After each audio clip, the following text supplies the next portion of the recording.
When you are now banning Twitter in Nigeria, for Christ's sake, are we going backward or are we going forward in Nigeria?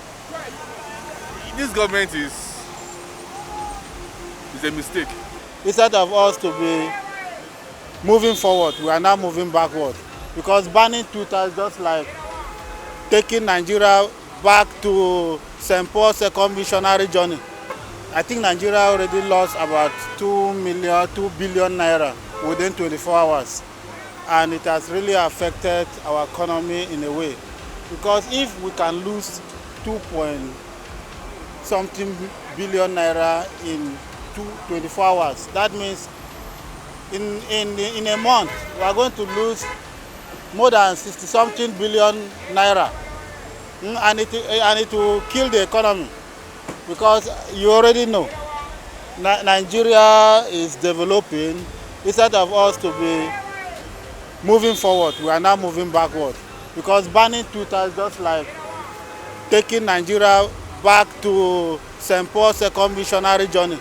Twitter ban is very, very wrong. It is very, very wrong. I think freedom of expression is one of the fundamental human rights that is recognized all over the world.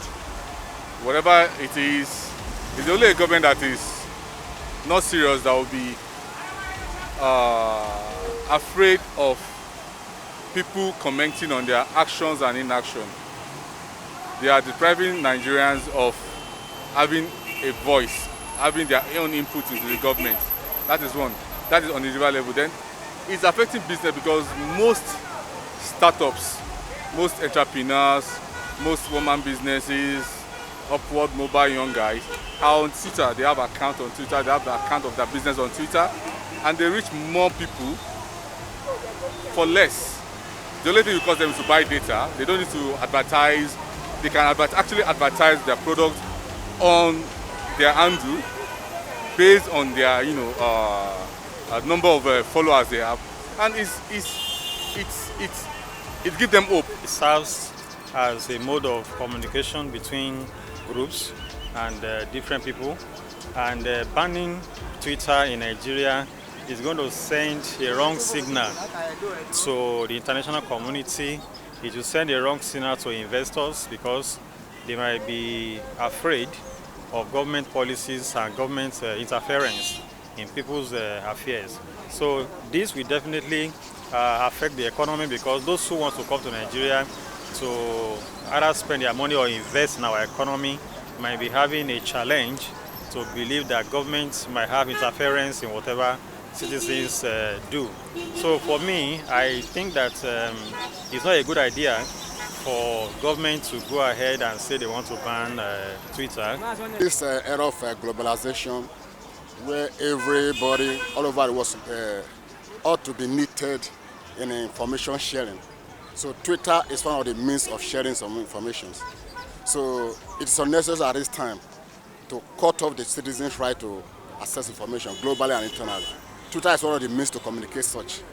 And if you ask me the implication for Nigerians, it is like hindering somebody socio-economic activity, relationship with outside world. Because plus or minus, a lot of Nigerian youth or the present generations consult the socio-economic activities outside world through Twitters.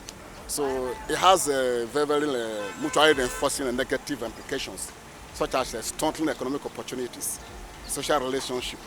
So it doesn't ought to be at this time. So I will urge the government to please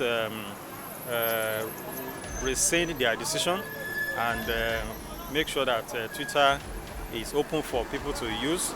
It's also a tramp, so to speak, on our freedom of speech. Because where the citizens are not free, they cannot express themselves freely, people will be afraid, so it puts people under pressure. And for our economy, I'm not sure that is necessary for what we have right now.